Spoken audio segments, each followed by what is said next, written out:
পরিশ্রম করবা না, কষ্ট করবা না, এমনি মানুষ তোমাকে সম্মান করবে? এত সহজ?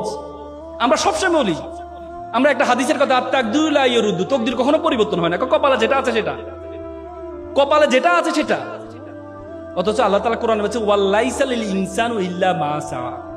আল্লাহ বলেছে মানুষ ততটুকুই পায় যতটুকু সে চেষ্টা করে। এবং আল্লাহ তাআলা কোরআন আরেকটা আয়াতে বলেছে ইন্নাল্লাহা লা ইউগাইয়িরু বিকাউমি হাত্তা ইউগাইয়িরু বিআনফুসিহিম। আল্লাহ কোন জাতির ভাগ্য পরিবর্তন করে না যতক্ষণ পর্যন্ত ওই জাতি এবং ওই ব্যক্তি নিজের ভাগ্য পরিবর্তন করার চেষ্টা না করে। আর তুমি মনে করো চেষ্টা করবা না, এমনিই তুমি সফল হয়ে যাবা, তোমাকে মানুষ সালাম করবে, প্রণাম করবে? না, এমনি করবে না, তোমাকে এমনি কখনো করবে না।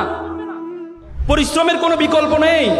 মনে রাখবা, পরিশ্রম তার পারিশ্রমিককে কখনো খালি হাতে ফেরায় না, কখনো না, কখনো না।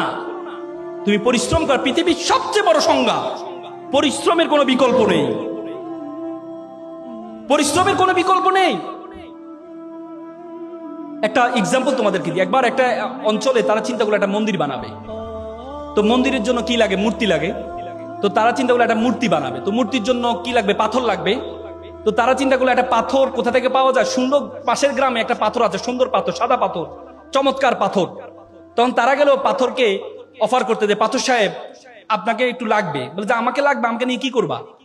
বলছে আপনাকে নিয়ে আমরা একটু 6 মাস একটু কাটবো, ঘষবো, মাজবো, এরপর আপনাকে মূর্তি বানাবো, মন্দিরে রাখবো, সবাই এসে আপনাকে সেলুট করবে, প্রণাম করবে, সালাম করবে। 6 মাস?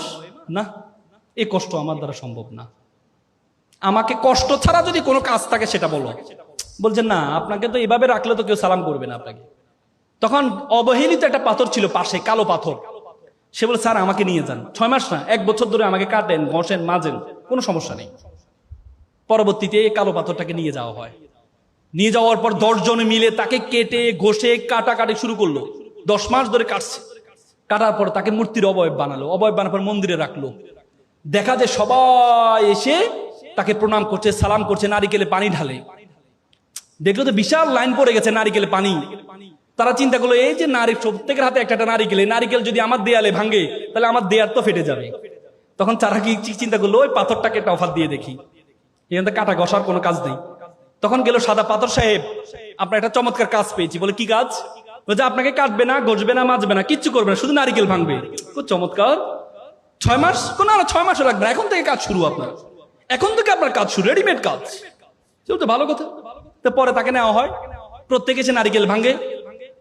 আবার জুতোর পিতি খুলে গেলে তার পায়ে উপরে জুতা রাখে, পিতিটা লাগায়, আসতে যাইতে লাথি মারে, পায়ের মধ্যে কোনো কাদা লাগলে তার পাথর দিয়ে তাকে